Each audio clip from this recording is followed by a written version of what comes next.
It is usually related to tobacco smoking, but it's not mandatory.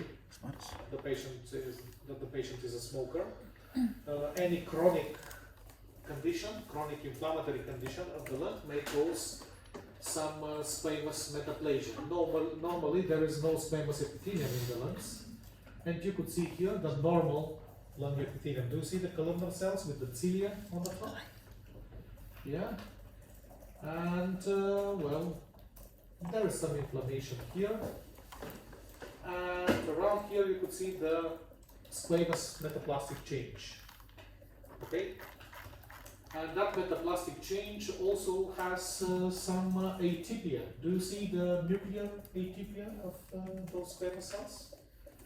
Some of the nuclei are much larger than the others. Some of them have darker color. Some of them have these prominent nucleoli. It means a dysplastic change. So usually there is normal epithelium in the beginning. Later on there is squamous change.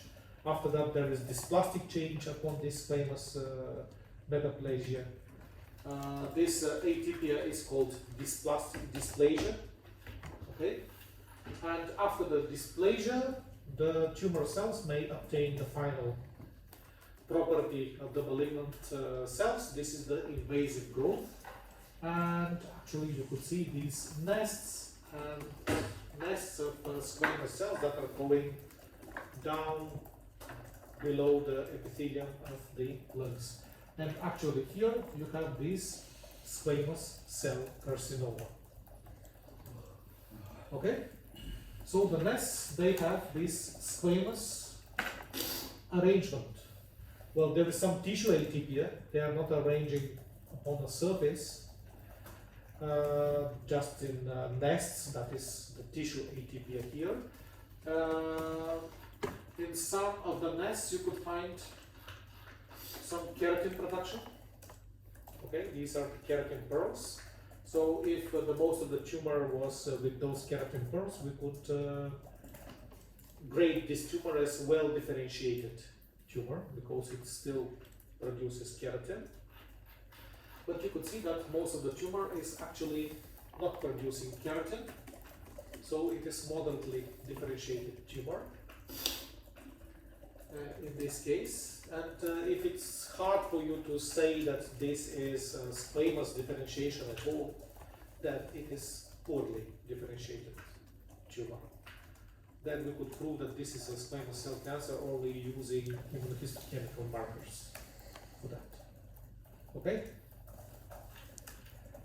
So this is the squamous cell cancer. There is a relation between tobacco smoking and chronic inflammation to this disease. It always occurs after some squamous metaplasia with consequent dysplasia and squamous cell cancer. And as this squamous metaplasia is usually related to tobacco smoking, that's why there is strong relation between smoking and this cancer. It doesn't mean that it cannot be formed after some other diseases, even if the patients are not smokers. For example, after these COVID epidemics, we are waiting to see how many of these patients with COVID will develop squamous cell cancer, because one of the changes in the COVID-19 infection was squamous change in the terminal bronchioli. For some reason, there is some squamous nodules there. We don't know how long they persist there. There is no sufficient data for that.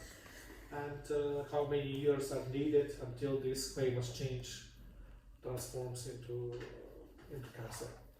So we're waiting to see that. Yeah. Couldn't it be that a person was infected with COVID after progression of the infection, that due to the stimulus being gone, that the metaplasia versus we usually find those changes in the course of the infection, because we find it in autopsy cases. And usually there is severe infection, that is fresh infection first several weeks after the onset of the infection, and well, it develops very soon. So we don't know if it persists even after. We don't know how long it persists there. But we find it in autopsy materials in elderly people who had COVID infection. We see the long COVID signs there. We have anamnestic data for COVID infection, and we see those squamous nodules in the terminal bronchial end. They still persist several months or year after that, but we don't know how longer it does, because there's not sufficient time for that. But anyway, it's a consideration. Okay, another tumor. So this tumor has a squamous differentiation. Do you know the classification of the lung tumors? Small cell, large cell? It's small cell and non-small cell. Non-small, yeah. So non-small cell includes squamous cell cancer, adenocarcinoma, large cell carcinoma, and other non-small cell cancers. But the most severe